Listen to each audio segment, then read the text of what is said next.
1% नशीब फक्त तुमच्यामध्येच आहे. तुम्हाला कोणीच इथं आणून देत नाही किंवा काही नाही. ते तुमच्या बोलण्यातून, वागण्यातून, तुमच्या सगळ्या चारित्र्यावर अवलंबून असतं. अभ्यास तर तुम्हीच करणार आहेत आणि 1% नशीब सुद्धा हा तुम्हीच कमवणार आहे. म्हणून शिक्षण घेताना फक्त पुस्तकी ज्ञानात राहू नका, तर व्यावहारिक ज्ञान, समाजामध्ये काय आहे, अपडेट काय चाललेलं आहे, भारत देशात काय चाललेलं आहे, बाहेर देशात काय चाललेलं आहे, आपल्या अवतीभोवती काय चाललेलं आहे, यावर सुद्धा तुम्ही भर दिला पाहिजे. नाहीतर मी ITI करतोय, कपडे शिवते, मला फॅशन डिझायनिंगचा ट्रेड हवा आहे तर मी तेच करते, एवढ्या पुरतच नाही. मी तर शिकते, पण माझ्यासोबत मी 10 मुलींना कसं विकसित करू शकेल हा सुद्धा तुमच्यामध्ये विचार यायला हवा.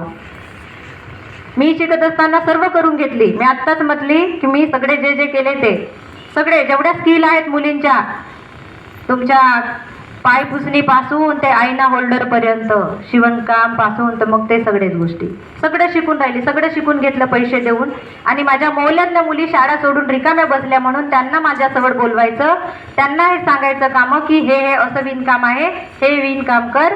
आणि बिचाऱ्या माझ्याकडून फुकट, मी पैसे देऊन शिकली, मी त्यांना फुकट शिकवलं आणि त्यांनी आपापल्या घरी जाऊन विणकाम करून त्यांनी पैशाने विकल्या.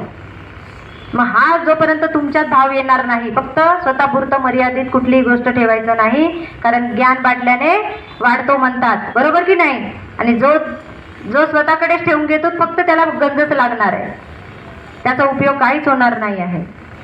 परत येऊ आपण कायदा केलेला दिसतोय असं समजू का मी?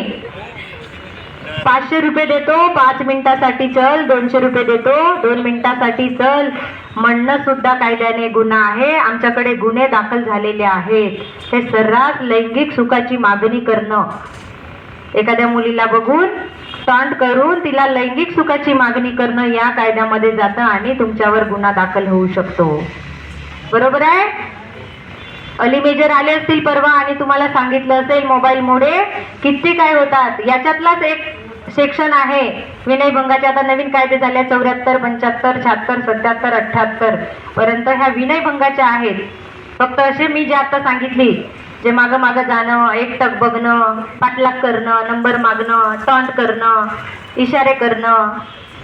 आणि त्यानंतर आहे याच्यामध्येच एक सेक्शन आहे मोबाईल थ्रू नंबर मिळालं एखाद्या मुलीला. आमच्याकडे 2-3 गुन्हे दाखल आहेत इंस्टाग्राम ID वरून. अननोन नंबरचे तुम्ही ॲक्सेप्ट करून टाकता मुलींना आणि अशा याच्यामध्ये बळी पडता की मग त्याच्या फक्त शेवटी उरतो पश्चाताप. पश्चातापाशिवाय तुम्हाला काहीच मिळत नाही. नंतर रिकाम्या आता आपण घरी गेल्यानंतर झालं, आता ITI संपलं, मोबाईल बघायचं, स्क्रोलिंग करायची, एखादा इंस्टावर बघायचं, सेंड करायचं, त्याच्यामधूनच सुद्धा गुन्हे दाखल झाले. असा रडताना बघते मी. पोलीस स्टेशनला येतात, मुलगी ऐकत नाही मुलासोबत लग्न करायला. आणि मुलासोबत ओळखी कधी झाली राहते, आई सगळ्यात जास्त नातं आईचा असतो ना. मग 16 वर्षाची मुलगी जेव्हा 1 वर्षाच्या किंवा 1 महिन्याच्या ओळखीच्या मुलासोबत पडून जाण्यासाठी तयार असते, मग आपली सुरक्षा इथेच भंग आपण करतो. विचार करत नाही समोरचं की माझ्या भविष्यामध्ये हा व्यक्ती मला साथ देईल आणि याच्यासोबतचं भविष्य माझं कसं असेल. या जर 2 गोष्टींचा विचार करायला तुम्ही लागलात तर नक्कीच तुमचं भविष्य उज्ज्वल आहे. नाहीतर मग आमच्या मुलींना पोरं कशा आवडतात, ज्याच्या डोक्यावर चंद्रपूरचं जंगल आहे. कसं आहे चंद्रपूरचं, असं गंजला गुंजला जंगल आहे. गडचिरोलीचं नाही म्हटली मी. आणि असे गालात चटकले आहेत पिंप्यासारखे, खर्रा खाऊन दात लाल झालेले आहेत आणि गांजा पिऊन सुद्धा ओठ काळे होऊन सुकलेले आहेत. असे मुलं सुद्धा चांगल्या चांगल्या मुली पटून आपलं आयुष्य बर्बाद केलेले आहेत. मग आपल्याला असं करायचं आहे का? अजिबात नाही. मी कुठे होती? टॉन्टवर होती की नाही कायद्याकडे वळू पुन्हा. काय म्हणाले मुलींना? अरे वा क्या माल है.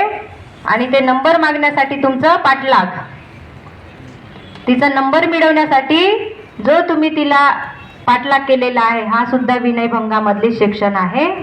जर तिला वाटलं मी आता झालं, तिचं होकार होता तिथपर्यंत पोहोचली, आता पुन्हा रिपीट येऊ आपण.